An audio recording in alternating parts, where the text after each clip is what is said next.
I'd like to call to order the special workshop presentation on the Southwest Master Plan.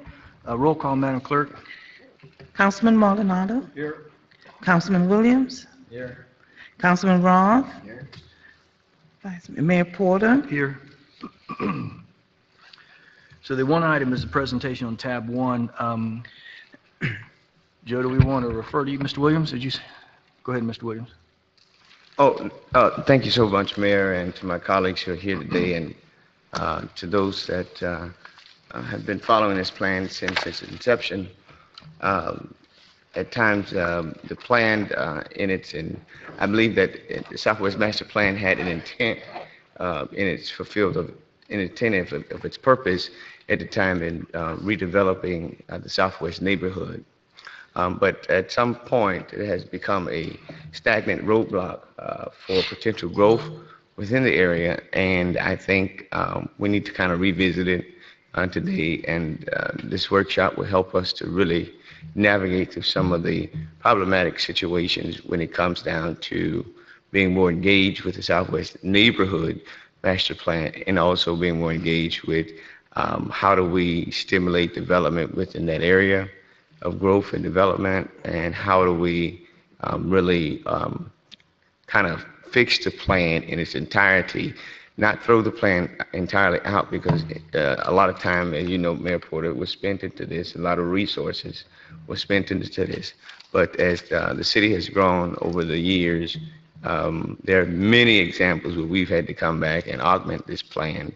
And I think in its entirety, we need to look at it and see what those glitches are, so that we may intelligently, as a legislative body, make those decisions and make the changes that's needed in order that this plan might be a workable, sustainable plan and a plan of growth.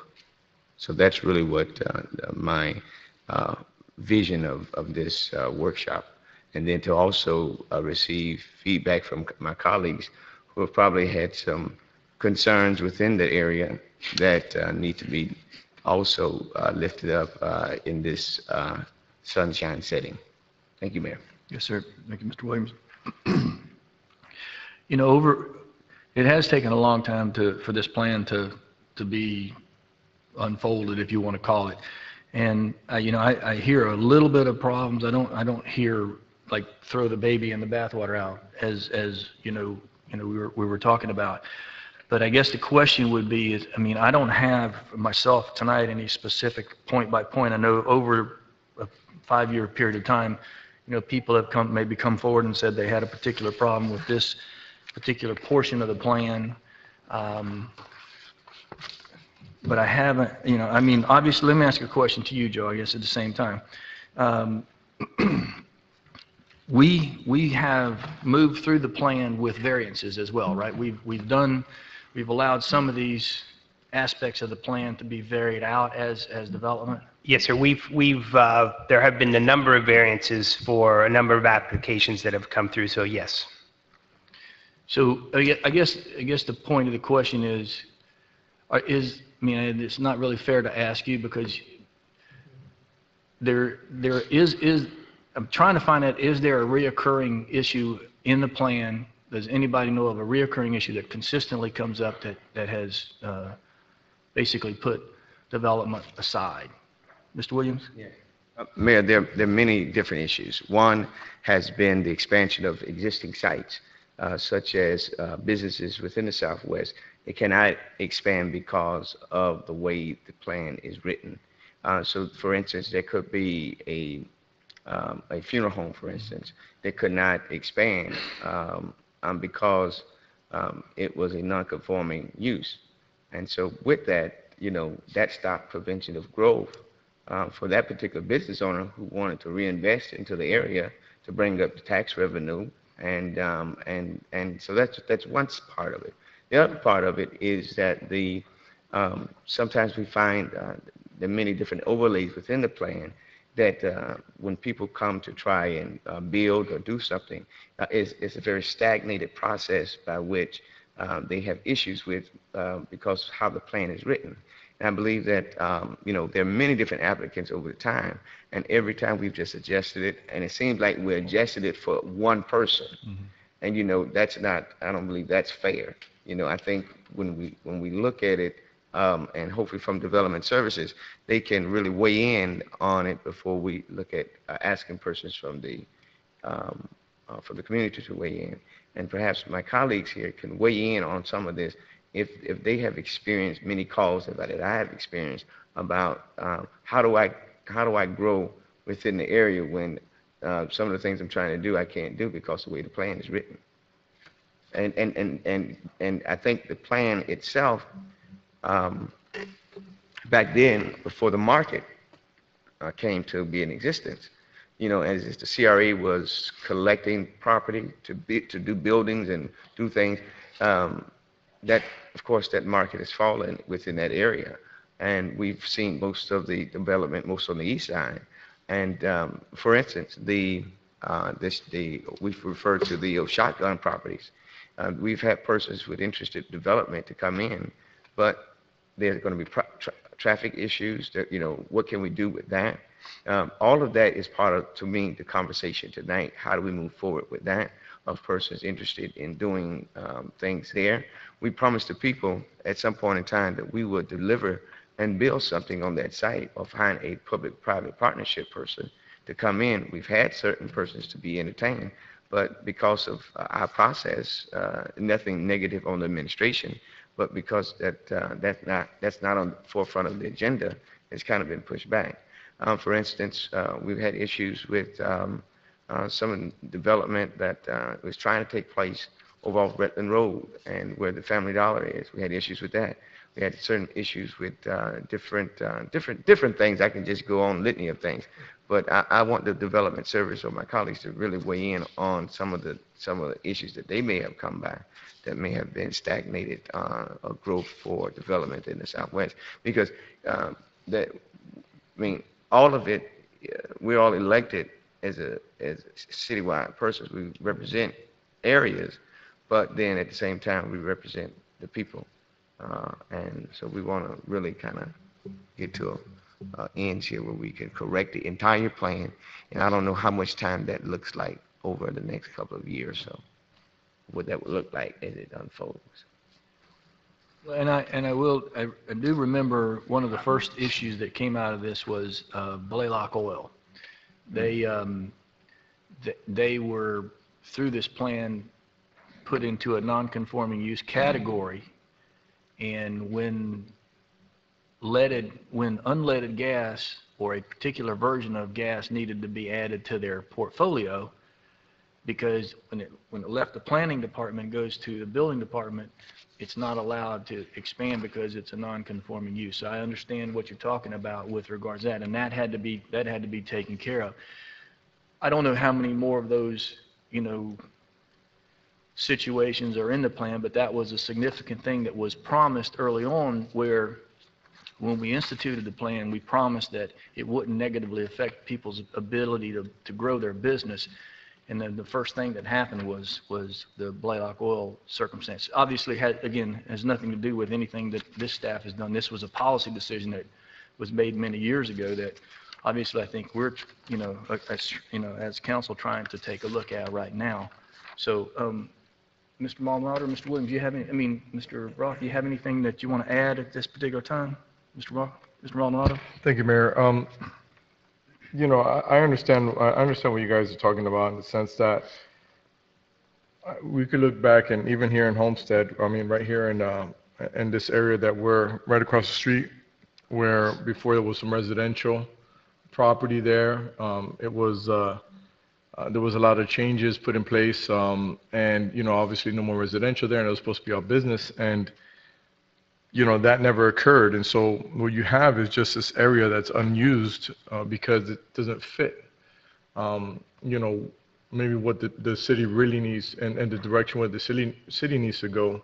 So, that's the reason why I came here today, seeing this happen time and time again. It's the reason I'm here today. So for having a good dialogue here, trying to figure out, where we need to go, what's the end result.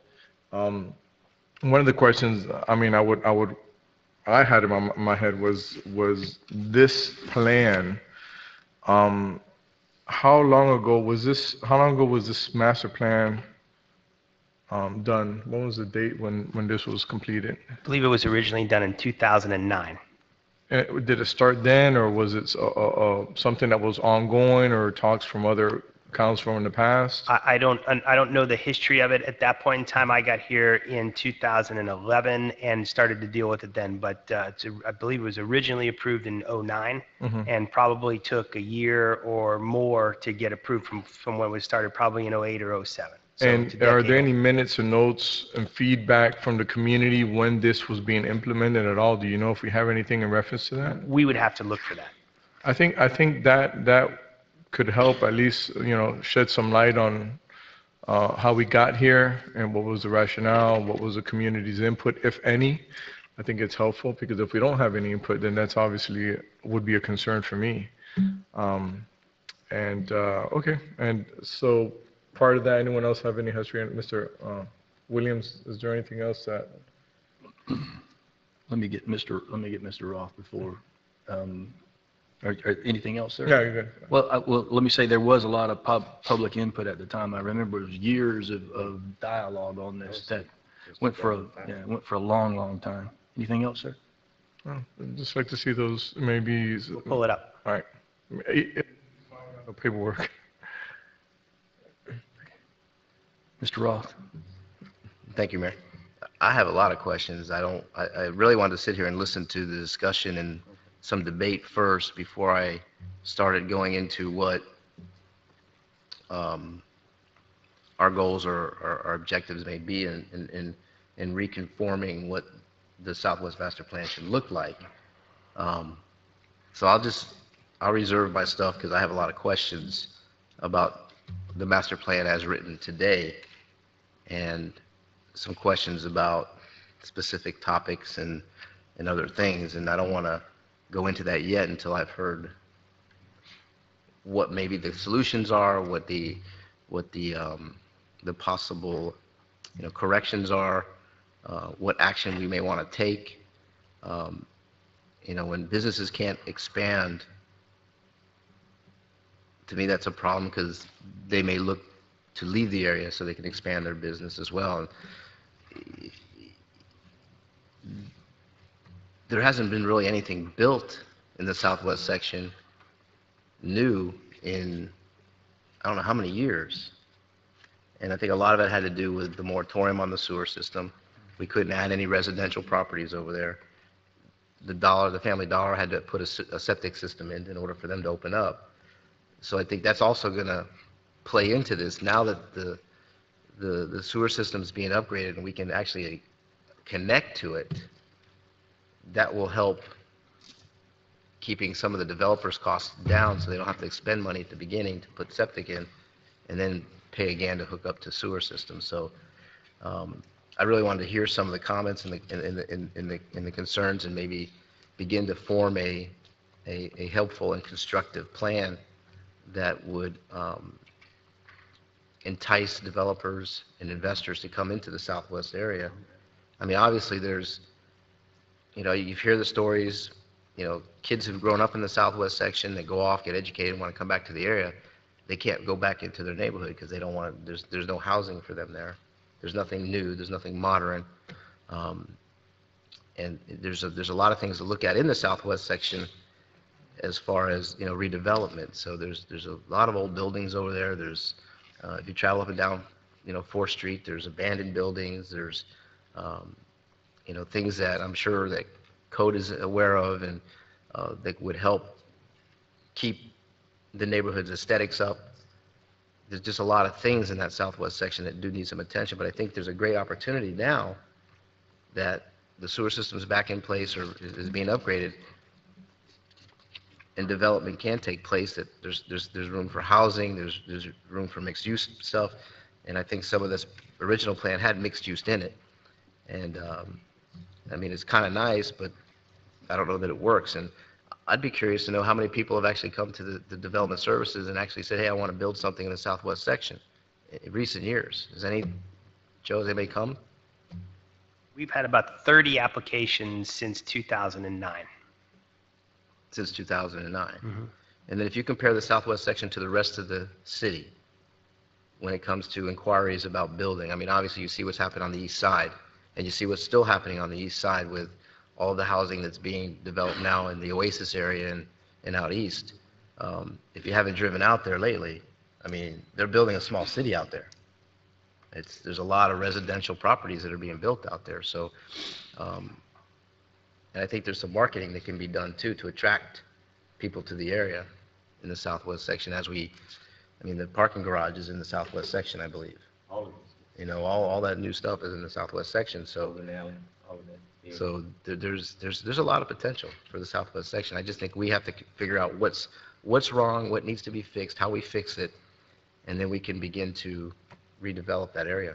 And I'll leave it for that for now, and then I'll listen and Well, I've got more stuff. A couple of points, and I know that the non-conforming, I know part of the discussion, if I remember correctly, there was a limit, it was a desire to limit the ability for the continued expansion of the junkyards that are down there. So there, you know, in the discussion, we have to be careful is, you know, conforming use or non-conforming use, how does that allow, you know, if we need a proliferation of junkyards, then maybe that's okay. I don't know if that's okay, but that's something that I think was contemplated early on, and I think the unintended consequences of that was the funeral home and possibly, you know, the Blaylock Oil, you know, example. So that I think we need to kind of really kind of look at very, you know, very closely. And I guess the other thing too, Joe, is how long has the moratorium been in place that would affect that? How long have we been under the moratorium in the Southwest? I'll defer to Julio, but I want to say, well, I'll defer to Julio. Just round it off. It's not a It's been about 3 years. 3 years. Okay. All right. 2 to Thank 3 years. you. That's Mr. a Wood, moratorium on what? on the development, the sewer development, right? Sewer development. Mr. Williams, is that Yeah. all, Mr. Williams? Yeah. So here on page 38, I don't know if you all may not, I've been working on this for 4, 5, 6 years now. So I don't know if you all have what I have, so don't go looking through your stuff, because it may not be the same, because this is my binder from years of working on this. Yeah, you have, yeah. So to answer everybody's question, the plan started back, or the conversation of it, 2005 of April, okay? That's it. And what I had a problem with is number 4, Joe, that the existing buildings in use within the Southwest Plan urban neighborhood which do not conform to provisions of the neighborhood plan shall be allowed to continue. And the non-conforming structures and use within the Southwest neighborhood shall be regulated by the city zoning regarding non-conformity, except that the time limited for discontinued use and replacement of structures shall be extended to 1 year with no extensions. You know, that to me, that's an issue. That's number 1. The other thing is with the master plan is how things, the architectural designs, that is the number 1 issue that we are having problems with the master plan, is the architectural design.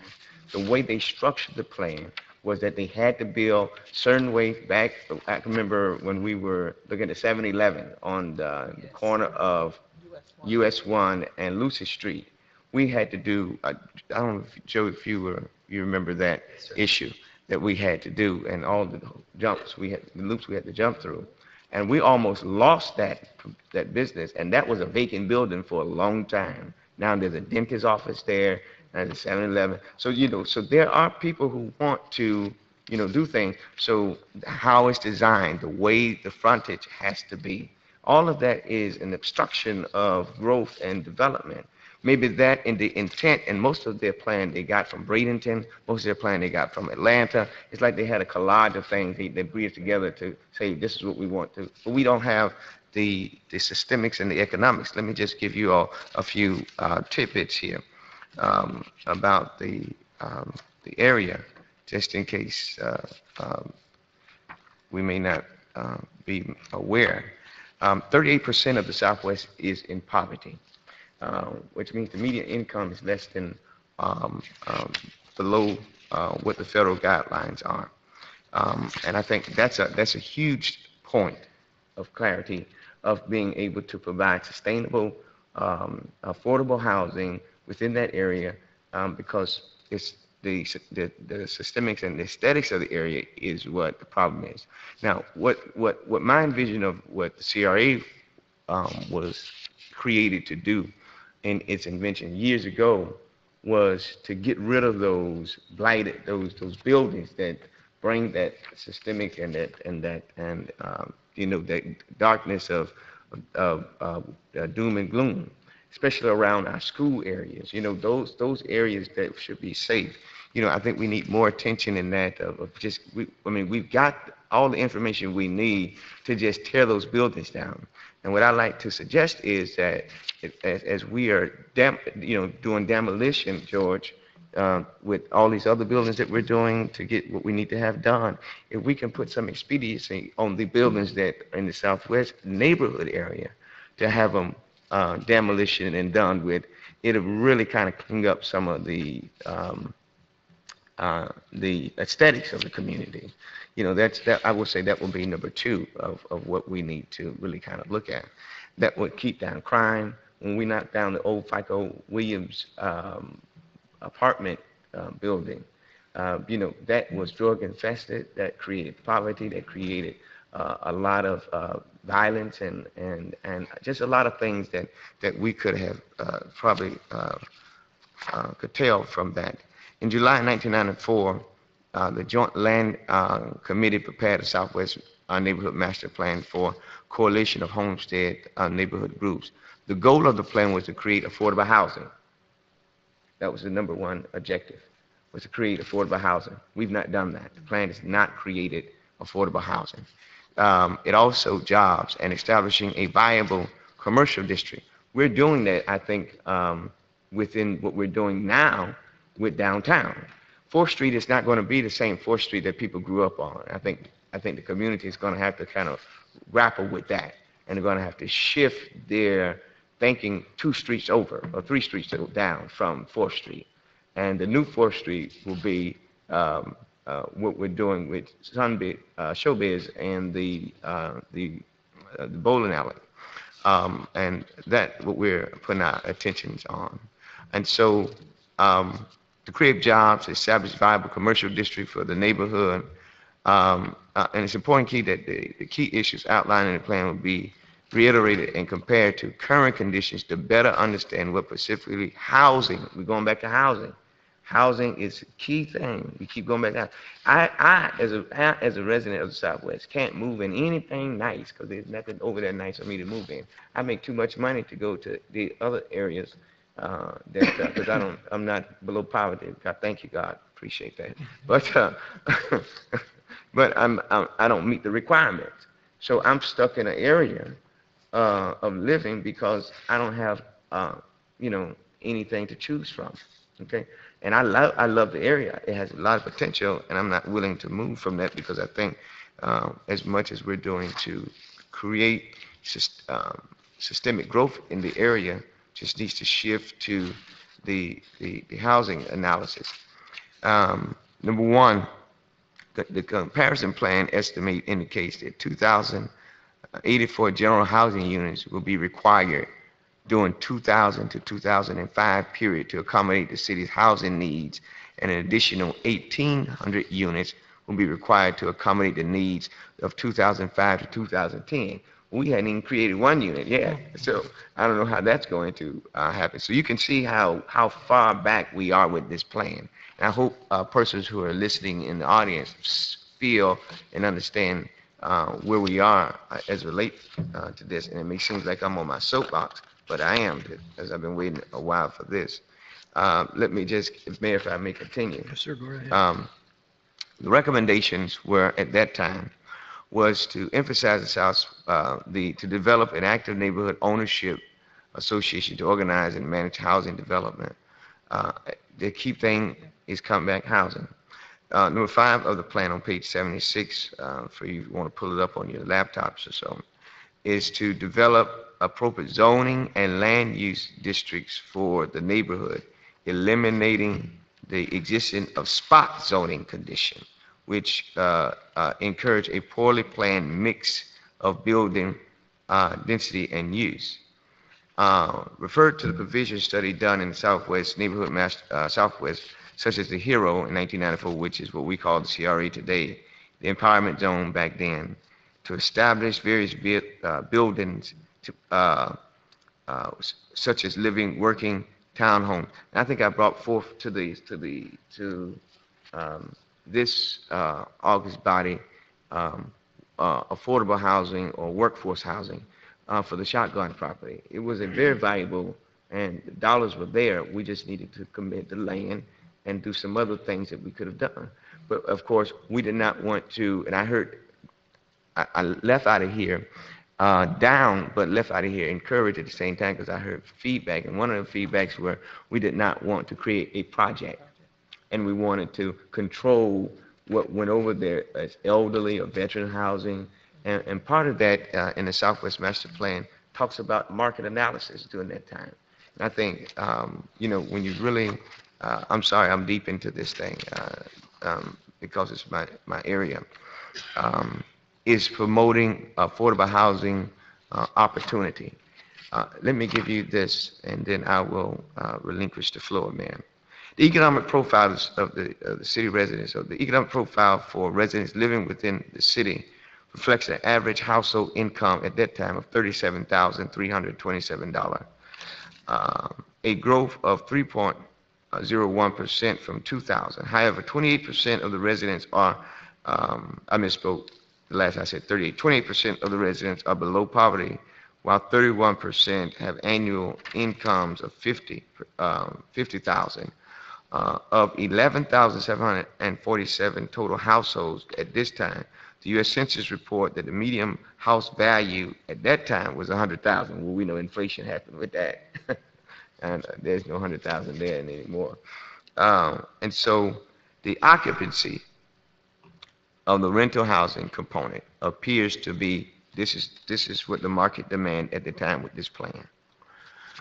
The occupancy of the rental housing component appears to be below market norms, and several properties are in dilapidated condition.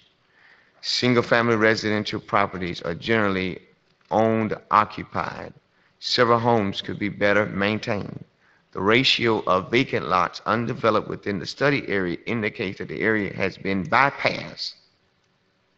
This is what the plan says. Has been bypassed over the years for development. Put that in the newspaper. Put that in the newspaper. And so the commercial and retail uses, the industry component is categorized by small, unattractive, light manufactured warehouse usage storage facilities for scrap metal junkyard cars that are deemed incompatible with the integrity homogeneous neighborhood. The fragmented commercial, keyword fragmented, commercial retail use are located primarily within the adjacent to Chrome Avenue, Homestead, Main North, and South Business Corridor. West Maury, Southwest, which is Southwest 320th Street, and Southwest 4th Street. The existing land uses consist of various property development types, including mixed use of family, residential, townhome, apartment complexes, rental, commercial, industrial, agriculture, public schools, various government facilities. When undefined within homogeneous master plan, such use would best serve the community by optimizing economic climate and attractive residential development. And hopefully with what we're doing with downtown, we'll do that. I'm hoping that that will attract persons to move, but they've got to have somewhere to go. Let me finish up very quickly. The residential property, existing single-family homes are selling at the average price at this time, $110,000. Rental apartment ranges, this is key, rental apartment ranges from less than $500 per month to up to $1,200 per month. And if anybody will read the Miami Herald and their incredible story, that's the rent that I pay to live over there in a duplex of $1,200 a month, okay? New rentals are averaging $750 per month. Proposed housing units within the city of Homestead may exist prior to forecast of the number of housing units currently at 2,500. The demographic profile. Population growth of 13.21% between 1990 and 2000, 8.93% from 2000 to 2004, and is projected to grow 10.08% by 2009. 61.72% of the population is classified by the census as white, 21.21% is percent is black or African American, and 57% at the time of this study percent is Hispanic and Latino. The area in the Southwest, the demographics has changed. It is minority. The minorities are African Americans. The majorities are Hispanics and Latino. And so the demographics has shifted completely over there. So we have a whole different market of segment. Older persons who owned houses over there have died. Their children have no longer have sold them and moved on. They're not coming back here. And so with that, Mayor, I will leave it at that. I think that's a lot of information to digest. Thank you. A lot of good information. Thank you, sir. Mr. Roth. Thank you. Councilman Williams mentioned affordable housing in the Southwest section, and in the Southwest Master Plan, it's specific on general standards. In accordance with the City of Homestead's affordable housing policy, developers submitting a building permit for 6 or more residential units within the Southwest neighborhood in any 12-month period shall comply with the city's affordable housing policy. Does the city have a affordable housing policy? Joe? Anybody? I'm gonna ask the attorney. I haven't dealt with the affordable housing in development services in a while. James, do we? It's on James. There we go. You do have comp plan policies that deal with affordable housing, but there is an affordable housing standard that's in your code that applies. I mean, the county has had some voluntary affordable housing programs, and most recently the county was talking about mandatory voluntary housing programs that would apply to both unincorporated and incorporated, but that seems to be on the not moving forward at this time. And those most recent discussions were the latter part of 2016. But other than comp plan policies that deal with addressing affordable housing, there's nothing in the code that requires a developer set aside a certain number of units as affordable or to pay a fee in lieu of building an affordable unit.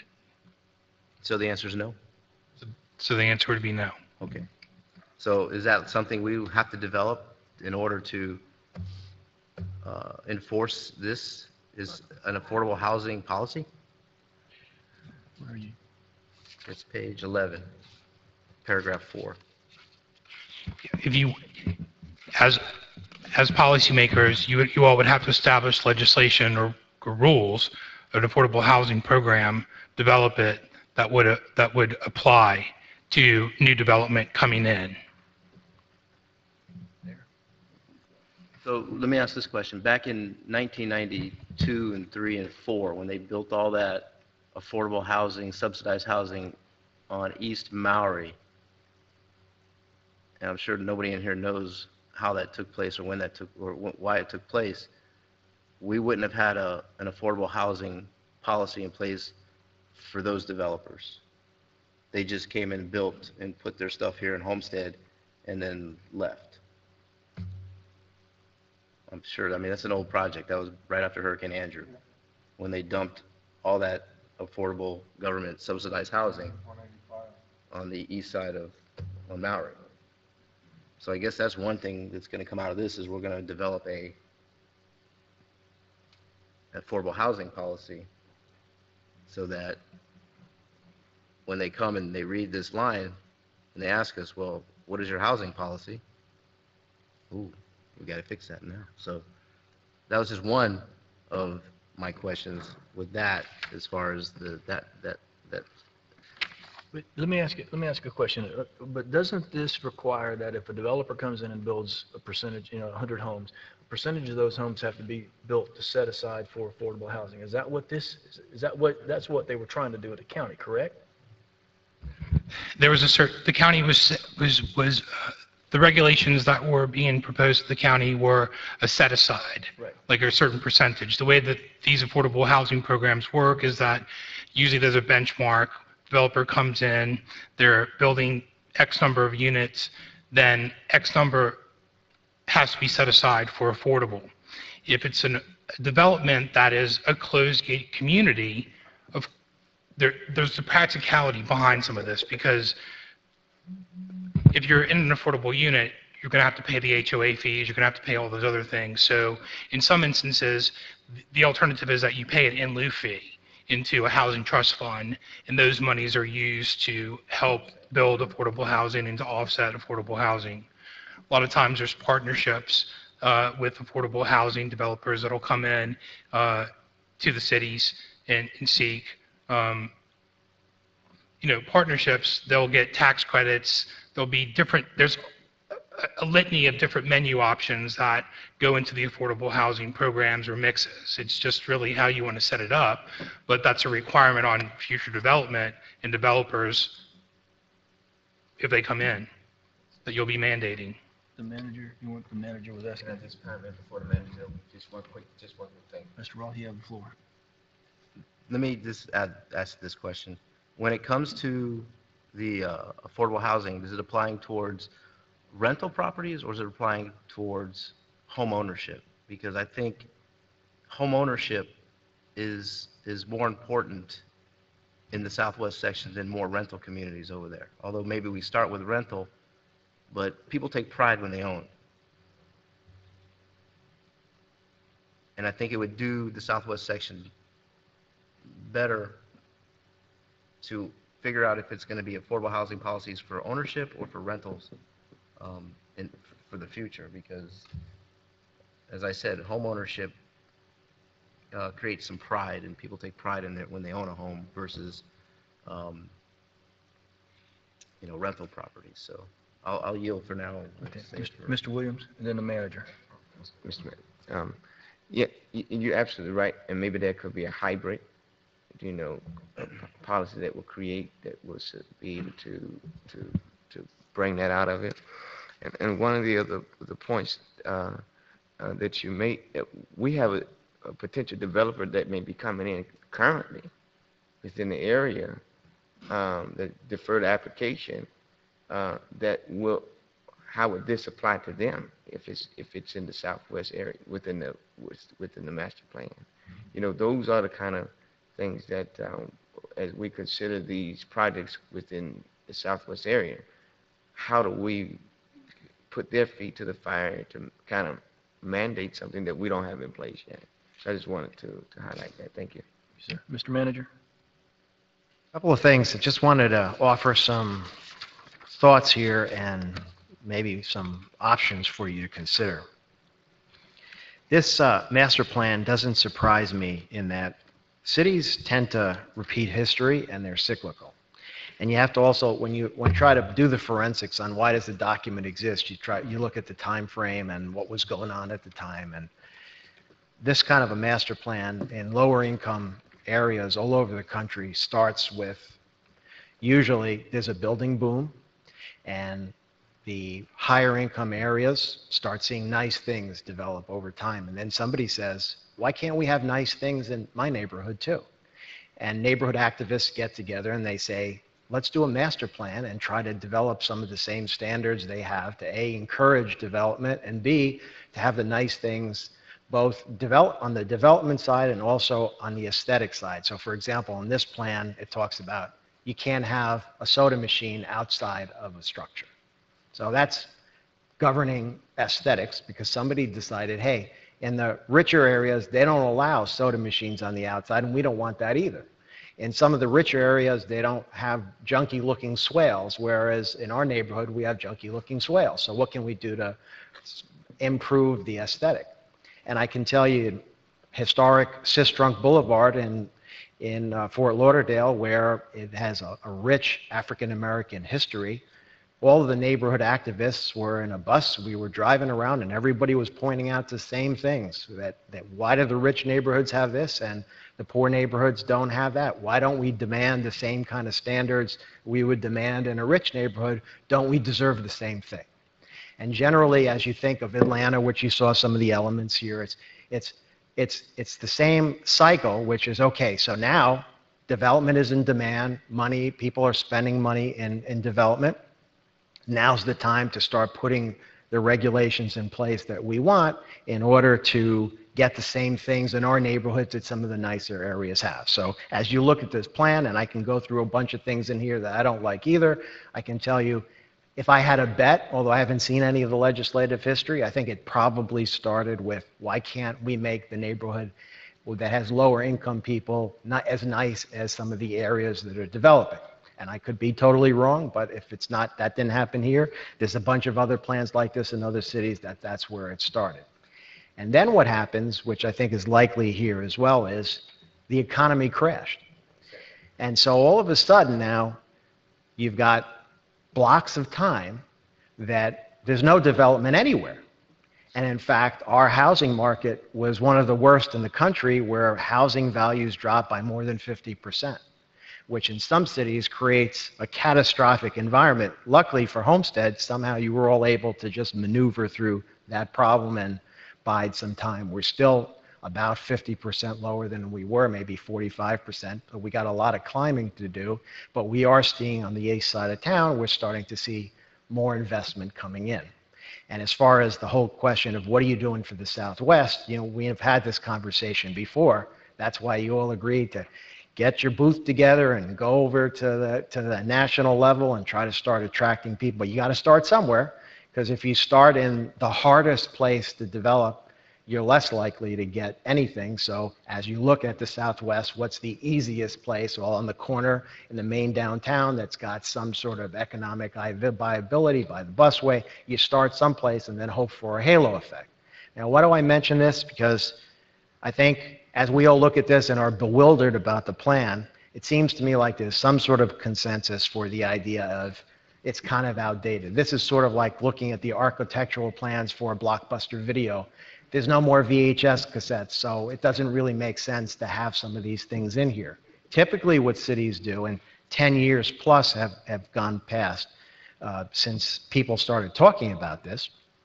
And the other thing I want to caution you all is, some of you, I for certain, have no idea who was involved in this process and what was important as they put this in that still may be important. Typically what cities do is, after a block of time has emerged, if they decide, look, we don't want to scrap the whole thing, because option number one would be just very simply, we don't want it anymore, get rid of it, it's gone, and the zoning that currently exists every place else applies, and that's it. So that would be option one, is scrap the whole thing. Option two, which is very common when we don't know the legislative history and we don't really know what landmines are out there, is to hire a consultant, and it doesn't necessarily have to be Kimley Horn, but basically you do an update. You start having your community outreach, your council, each of you will meet individually and then collectively, and start figuring out what's an important priority. And one thing that might be important to go that process route is, you've got two competing things going on. One is Southwest is important to you, and you want to start seeing nice things happen out there. Sometimes nice things require regulation, sometimes not. Sometimes nice things require deregulation. But the other piece, which is competing, which as staff we get nervous about as you start deciding on policy, is you have another thing that you've asked for, which is we want it to be as easy as possible for businesses in Homestead. Well, when you say to a business, you have to put fencing up, you have to have shrubbery if you're going to have a parking lot, so that you block the parking lot from the street. Those are all aesthetic things, but they're all requirements. And so on the one hand, if you decide you want certain things to put in a master plan, we should have affordable housing, for example. There should be a strict policy, and they should be this and should be that. All that is fine. Just make sure that you've had the discussion and how that integrates with policy number 2, which is you want to make it as easy as possible for businesses. And the other thing is, I know some of you get complaints from a handful of developers who've had to deal with this and don't like it. Now, I'll tell you the truth. If I were a developer and somebody told me I had to spend money on wrought iron fence and I had to buffer the parking lot, I wouldn't be happy about that either. On the other hand, if I'm somebody that lives in the neighborhood and I've noticed a pattern of some developers building junky strip malls, junky this, junky that, and we certainly have, we could drive around and we could identify those where some developer really didn't care so much about what they built, they just wanted to make money. That substantially decreases your chances of economic development, because once you set the pattern for junk, it's very difficult to claw your way out of that hole. And then the other thing is that you have the issue of the developer. Well, they don't want a fence because it doesn't cost anything, but once you don't require the fence anymore, and then you start getting the complaints from people that say, look, I look out my window and I see all this junk outside. The purpose for the fence was to shield the junk. And so all I would suggest to you is, this is complicated. It's like peeling an onion, and there's some unintended consequences by making these decisions on the dais. And that's why sometimes cities will hire a consultant so that you can kind of have somebody start really thinking through the conflicts here and try to get you a product that you'll all be happy with. But I can say that you're really, that'd be option number 2 is, and we can help, we can do a procurement and get a consultant on board fairly quickly and get a master plan, whether you want to do a completely new one or a revised one. The third option, obviously, is to cherry pick and go through this page by page and pick what you want to do.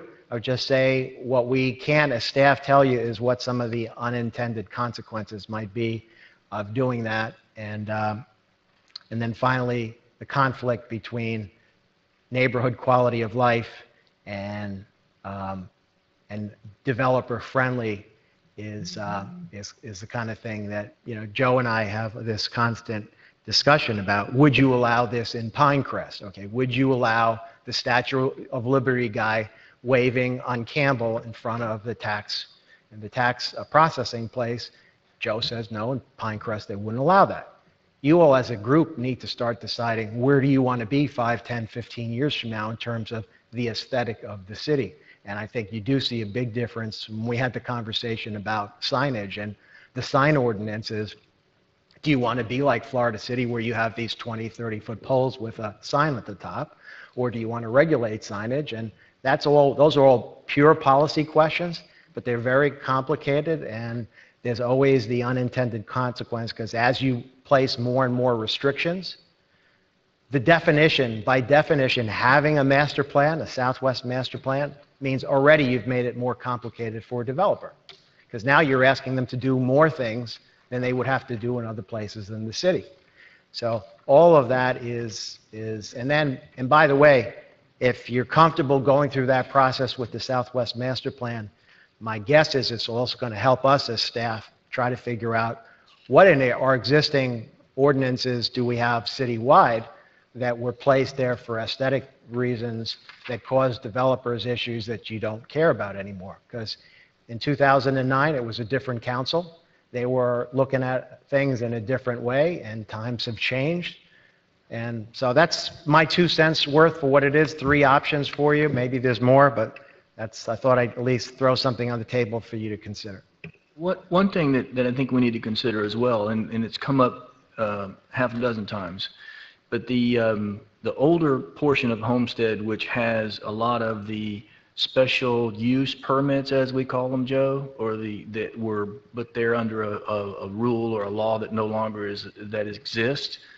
That's going to be the norm problem for us going forward, because you're going to have people that are going to want to buy a building and use it for what it currently is, and it's not going to be allowed anymore because they're there under a special exception. And that's going to be a real problem for us on the west side of town, simply because for years and years and years, elected officials used that tool to do what they needed to do to make things happen.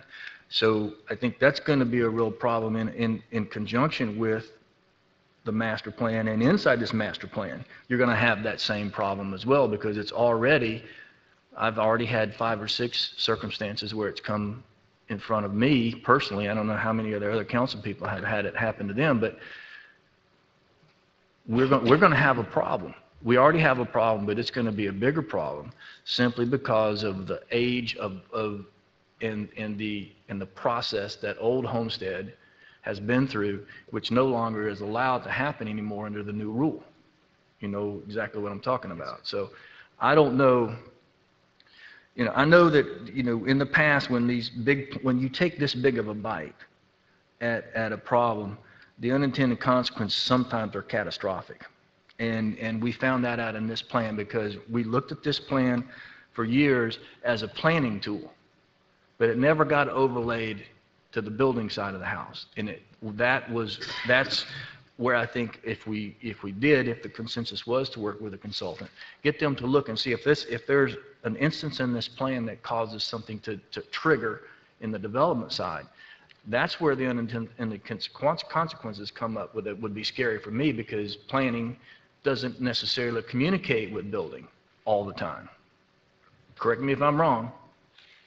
It's your department, but you don't do it. But We communicate all the time with building. In the past. You're not wrong. In the past, there are 2 separate entities that have to be dealt with individually. So I don't know what the cost of a consultant would be. I'd love to see what it is, but I'd love for us to at least delve into this. And if we did have a consultant, each council person could bring forth their particular issues to that consultant individually, and then they could put it all in a pile and give us something back as an option. Vice Mayor? Thank you, Mayor. When you mention consultant, I'm not sure I'm in favor of another consultant. I've met with so many people to talk about the Southwest community, and I think all of this has been designed to help the community, but it has in fact done the opposite. And this Southwest Master Plan, and looking at just some of the general standards, is very prohibitive and is not doing any good in the Southwest. So what I want to hear, Joe, from your professional experience, what is your take on this Southwest Master Plan as it relates to being implemented in the city of Homestead, which I think it rarely has? I think that, when this was put in place, it was a rewrite of an old code, and that's what we effectively want to do in Homestead, is go back to an old code and look at it and rewrite it. What I think it does is apply standards. They're a little bit different than what existed before, and I think that's the hard part about it. As the mayor said, it creates at least a non-conforming structure, because in this plan, just physically, it asks the buildings to move closer to the street when you rip down, when it was no longer useful. To rebuild it, you have to rebuild it differently. You move it closer to the street so that the parking's in the rear, and the buildings addressing the street, a more urban setting. But I don't think that's the problem. I think the problem is having the ability to adhere to the code. I think that the development community doesn't, it scares them, that kind of change scares them, and they don't want to do it, and so they apply for variances all the time. And then it's up to us to evaluate those variances and determine whether we want to give them or not give them. And then that's the condition we are in now.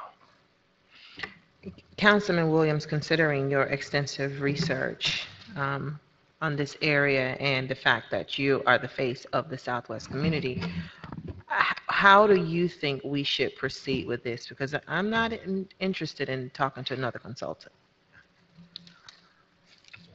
Yeah, I agree, Vice Mayor, and I think sometimes we can rehash issues over and over that we already can solve here with our intellect and ability as policymakers, without having to spend dollars and resources that perhaps could be used in other ways.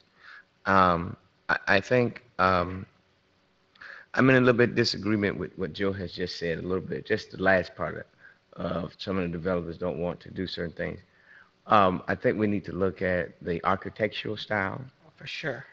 That needs to And really. have that highlighted. Yeah, that needs to really be done. 24. When I was, I don't want to use the word shopping around, but when a developer came with interest, I had town hall meetings within the Southwest community about what they would look, what they would like, and I had pictures and different things. I think I presented it to you all too around the same time, and I had no.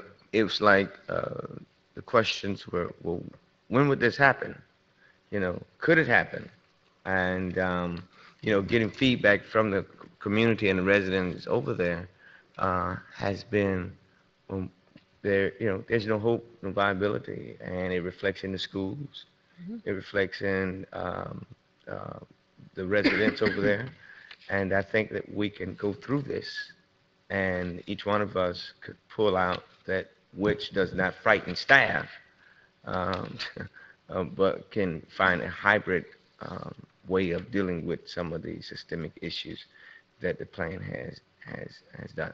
I'd like to, if you don't mind, ask Joe about the 30 applications that have come through the door that you mentioned.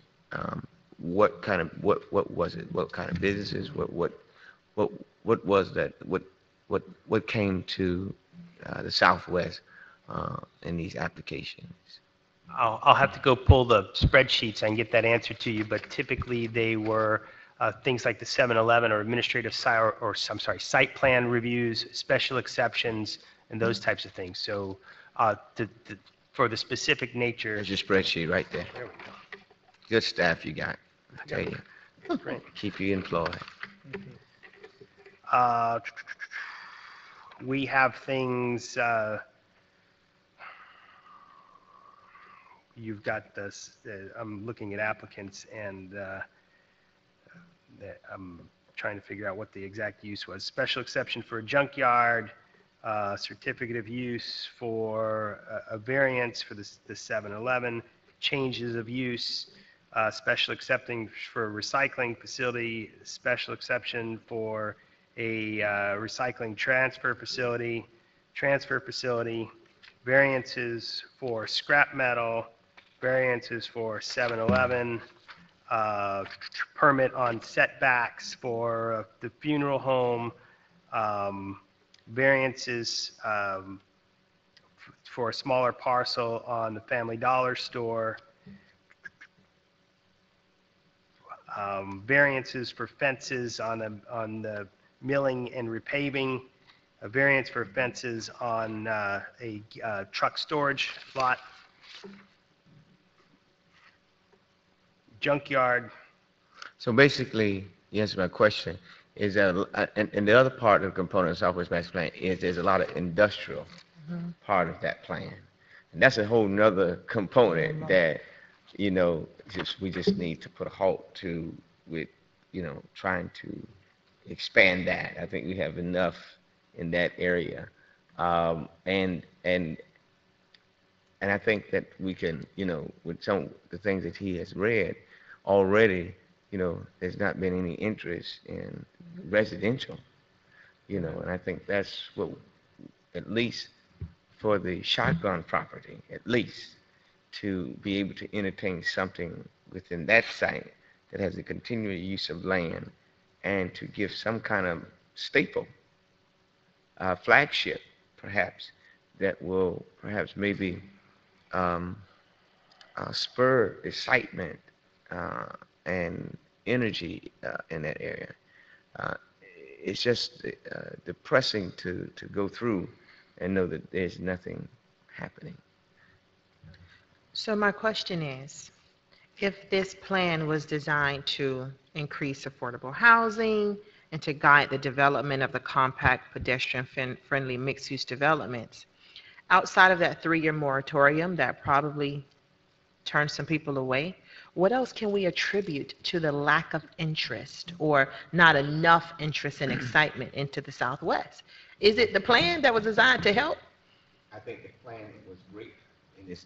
I'm sorry. I think the plan was great in its design at that moment, but the market crashed. And the CRA was buying up a lot of property to try to stir development. But, you know, ideologies, philosophies, as council has changed, shifted.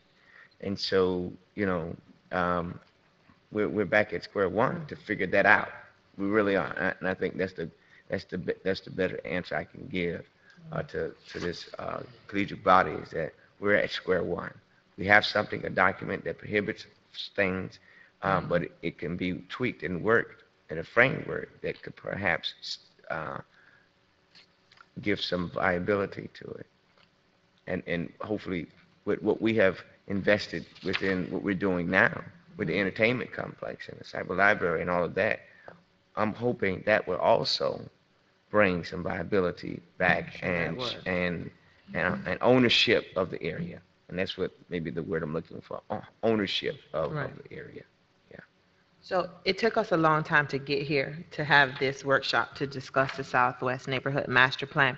So what will our next steps be? Because I don't want this to be another 3 years, so we reconvene and come back and say what's happening, what's wrong, why is this not working?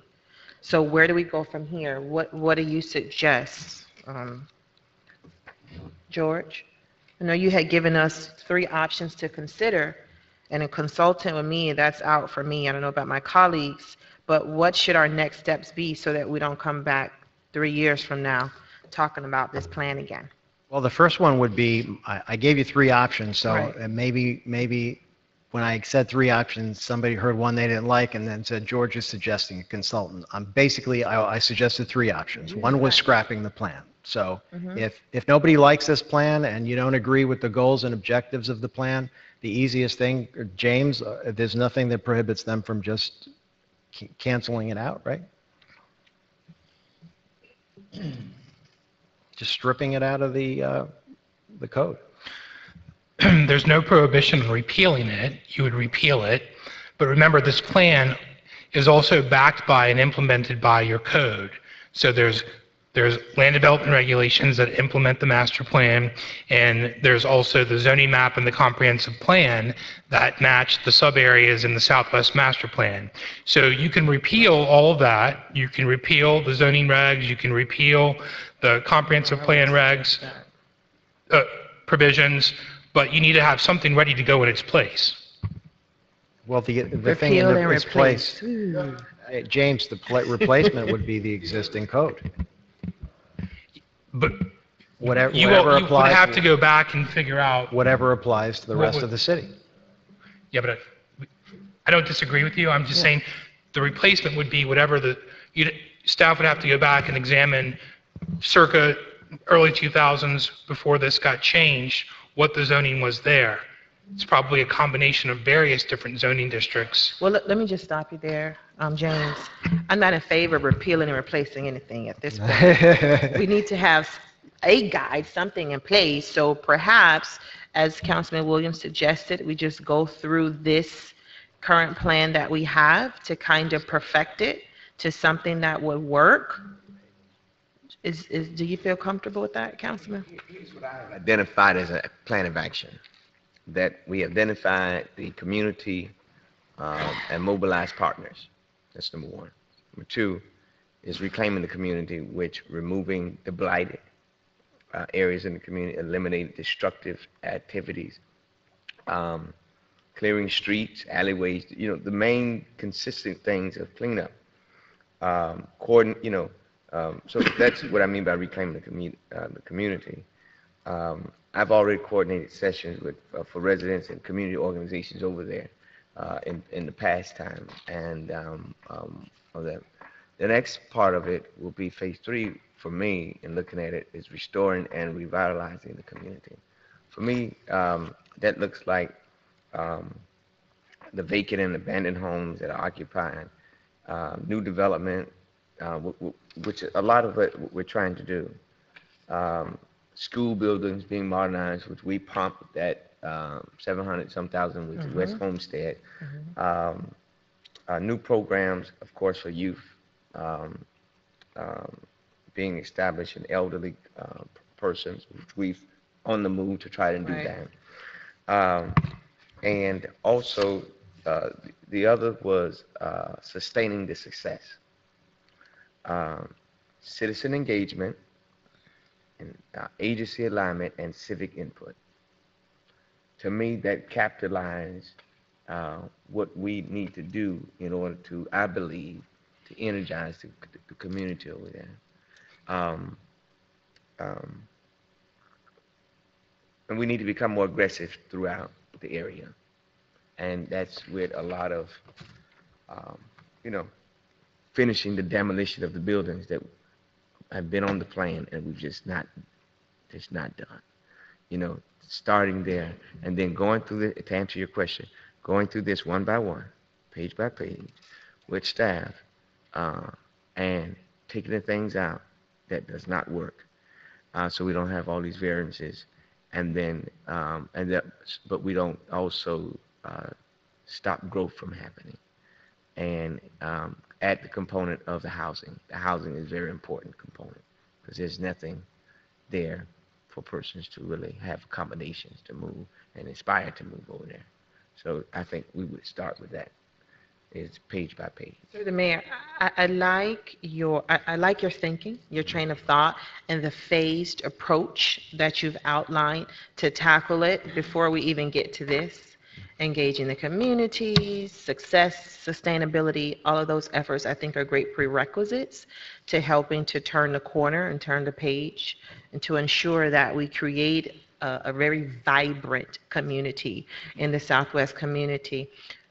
I would suggest that you take the lead on this, rightfully so, and guide us in the process in order to tackle this whole Southwest Master Plan. Okay.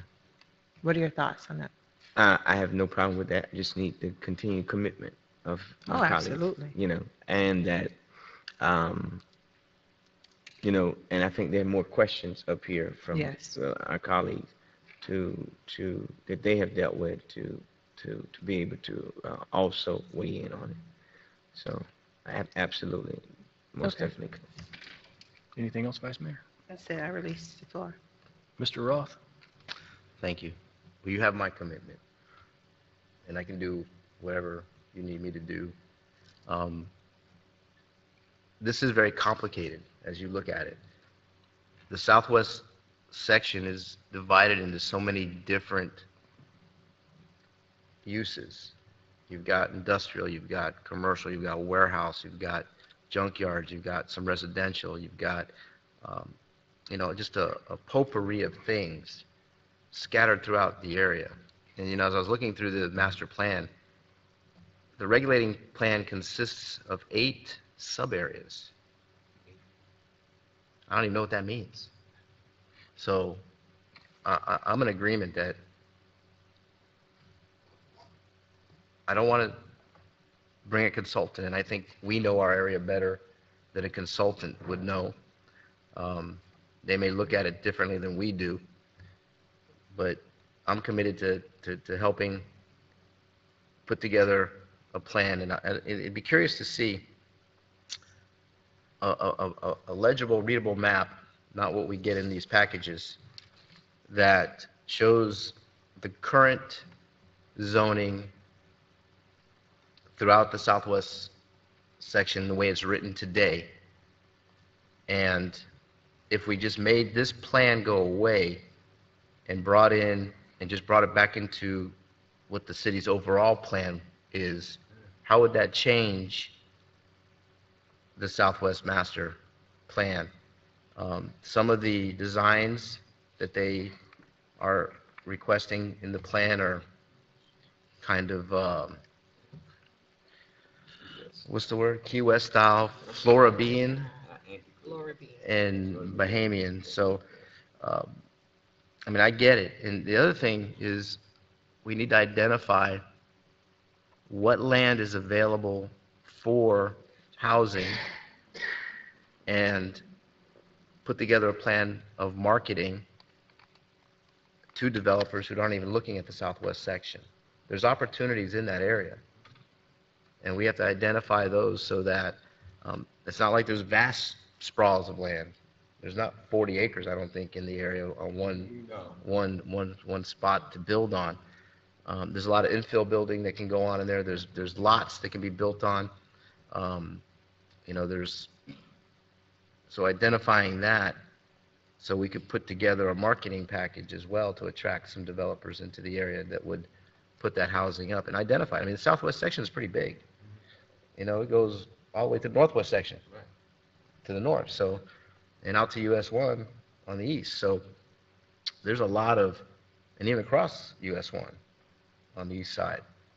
So there's a lot of potential in that area. We just need to identify it. And if we're serious about doing and helping the southwest section, then I'm committed to it. And but I'd still like to see those maps, if anybody can do that somehow. Anything else, sir? No, go ahead. We got the vice mayor next. Vice mayor. Just a quick question. That was a great suggestion, Councilman Roth, to identify the land that is currently available and then really market the area. And Councilman Williams, this is a lot. This is a lot that is on your lap with this Southwest Master Plan. So perhaps as you're going through the different phases, if you can identify parts of your approach or your plan to allow one of us to take the lead on, you're the ultimate lead. If citizen engagement or identify and mobilizing partners, if you want to tap one of us to kind of take the lead on it, and then we'll continue to reconvene, have sunshine meetings to discuss it so that you're not taking on this huge challenge alone, but we're all shouldering the responsibility to ultimately devise a plan that works for our community. And you have my commitment to whichever area you want me to take the lead on, I'll do that. Mr. Williams. Yes, to answer your question, the sub-areas are the traditional single-family house, neighborhood, traditional multifamily neighborhood, neighborhood mixed use, downtown mixed use, commercial, industrial, civic, government, parks, and open space. And they're spread throughout. That's spread throughout the community with these different colors representing which ones are commercial and which ones are, yeah. So that's how, when you ask that question, that's how engaged I've been in this plan, able to answer. He's got a nice map here. Yeah. So I think that your question has already been answered within what they have determined to be. Now, what of that land of today, I'm not sure. That's what we need to have the updated proportions of it. But to answer your question, that's where we are. Okay. Yeah, because the reality, there's some exceptions in here now. Exactly. A lot of them. Yeah, a lot of them. A lot of them. So that would be something we would have to work into this plan, that somehow that these exceptions are grandfathered in either until the business goes out of business or the building is torn down, so that if a business owner is working their business now and wants to sell their business, they don't have to worry about that special exception killing their deal. Right. And that could be their retirement, that they depending can't on- sell it and they have nothing worthwhile there. So that would be something we would have to do to protect those people too. And I don't know if we can legally, that would be something for them to figure out, but the fair thing would be to protect those people that have built up a business with an exception that the city gave them 25 years ago, and they can continue that legacy on, whether either transfer business to a family member or selling that business to somebody else. So that's all part of this package that we got to work on. Yeah. Okay. Good. Great dialogue. Great. Anything else, Mr. Williams? No, sir. Not right. Mr. Maldonado. Yes. First, I know that I just went online to our website and under master plans and was able to pull up either the neighborhood plan 613 find final, and then there's another one, redevelopment strategy. I'd like staff, if anything, figure out which one is the last one, or maybe identify the ones that are there and have them put in our Dropbox so that we could easily access it. I think that's going to be helpful for any of us who want to take a better look at, the maps like Councilman Roth had just asked for. So that's there. Second, yes, this is a huge, I think we've always been scared of this task. It's huge. Even when we've had discussions in the past in regards to changing some of our codes that are, go back 40 years, we're talking about a huge task. And I think that, I know that we put those somewhat aside, for the goals that we've just are completing or are still working on in regards to the redevelopment of the downtown area, so with staff and all that. But, you know, it's been quite some time, Mr. Manager, and I'm wondering, you know, I know that I don't want to, this is just, you know, I'm coming up on my last reelection, you know, this year, and it'll be my last term, and I need to go out and not see some needed changes in the area. I know that in the past as well, we've also allotted some funds in order to find out, or, you know, to kind of modify our development services and all that. It's a huge task, but I think this council is willing to shoulder that from what I'm seeing and hearing today. So I'd like to definitely, and I'd like my colleagues to know that I'm going to stand shoulder to shoulder with you guys in order to do this, because this is monumental. And I remember when I thought about tackling that one time and I saw no one to back me, I was just like, forget it. There's no way I'm going to do this by myself. So this will definitely be either all hands in order to carry this over to the finish line. It's pretty monumental. Just a thought worries me a little bit. But nonetheless, I know that we can, you know, bring some good work to this. Another item I like to, I guess the councilman, I'd like to see some of the steps that you have that we're going to be putting in place so that we could kind of get an idea. Do you have like an idea when we could see some of that information, or you'd share that with us so that we could kind of see that in front of us and get a better idea of what the vision is for the new and improved Southwest? Well, I think I have shared that with you all in packets at one point in time, but I'll have Selena Thank you. to resend it, Yes. and we can put it up on our website so that those that we would be engaged into marketing. And I think the key thing is, Vice Mayor said, marketing, but we've got to clean up the aesthetics of it first to be able to market. You don't want to show dilapidated buildings that need to be torn down. But marketing, and I know, George, I know that you got a huge undertaking, but I believe that in your integrity and leadership that you have consistently displayed over the years I've been on the council, but you've been here just as much as, I think, 7 years now. How many years? 6? Wait, 6.5, yeah. So we've really kind of served together with this, with these issues, with most of my colleagues as well.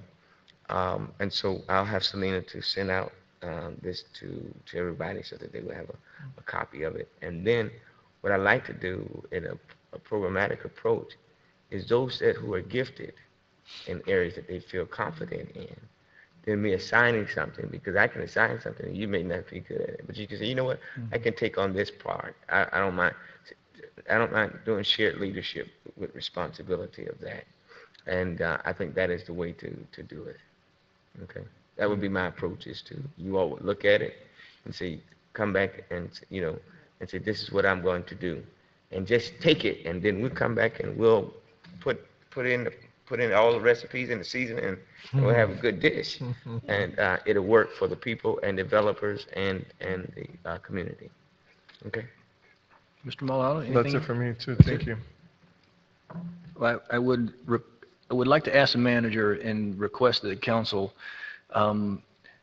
there's a lot of moving parts and pieces here to the Development Services Department. There's not a lot of people over there in that area, and if they get backed up, would you bring back possibly the thought of not a consultant for the entire project, but maybe someone to come in and subsidize an area where we may get behind in marrying the different plans to the different problems, you know, the ripple effect of what this may cause. Because, you know, the other side of the coin is we throw this to Development Services, they get so bogged down and they can't keep up with what they need to do. So I think that rather than say a consultant carries the whole ball of wax, if you want to call it, if Development Services need help, maybe come back to us and we can provide some sort of additional guidance as far as maybe bringing a consultant to handle this portion of the need in this endeavor, if that makes sense. So I think it's fairly clear where we are. Council's going to take a little bit of a leadership role in this and try to put forth some information to Development Services, and Mr. Williams is going to give us options for things that we are all interested in. And Mr. Williams. What I like to do is develop a timeline so that, that was your question, right? Yeah. I think we ought to develop a timeline of this, knowing the various shoulders that what's going on, but also having the ability to delegate responsibility to shoulder this. And I understand what you're saying, Mr. Mayor, with that. But I think delegation of such a little piece of here, a piece of there, but then we need a time we can come back and say this is what we have. So I'll be interested in hearing from my colleagues and what they would believe to be a good time frame of coming back with the pieces to the puzzle.